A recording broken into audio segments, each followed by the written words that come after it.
Have you ever heard of a leave so powerful, it can wipe away both your salary and your rights? That's the reality of temporary layoff, no pay leave, or what many now call the loophole that keeps workers silent. From the very first day this scheme was introduced at SFI, it wasn't about relief, it was about control. Workers were told they had a choice, but if they didn't accept the no pay leave, they were threatened with retrenchment, told they would not be considered for future reemployment, and forced to vacate company housing, even though they were still owed months of unpaid wages. This wasn't a solution. This was a daylight threat, and ironically, the Labor Department turned a blind eye. For years now, workers of SFI have been trapped in this so-called temporary status. No income, no compensation. Just endless extensions every 6 months like a broken promise on repeat. And yes, it's still ongoing. But here's what makes it worse. Even before this no-pay leave began, the workers were already owed months of unpaid salary. The employer still hasn't paid them. And yet, instead of pushing for justice, some authorities seem more focused on protecting the process than the people. Let's be clear, NPL is supposed to be temporary, meant for emergencies, not a permanent shelter to avoid layoffs or dodge financial obligations.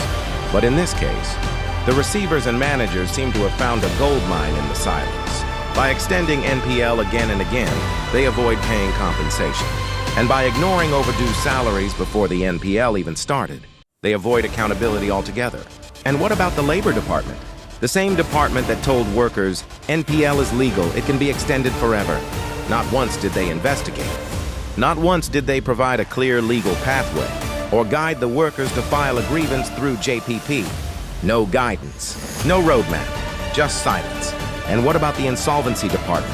Have they demanded full transparency on the asset sales? Do they even have proof of what's being sold and for how much? Or are they just sitting there, accepting figures with no receipts? If you cannot fulfill your duty fully, then resign. You can find the same comfortable chair in your house. And stop wasting the taxpayer. It's money. Let's not forget, tax money pays for these agencies. Their function is to protect workers, enforce the law, and ensure fairness.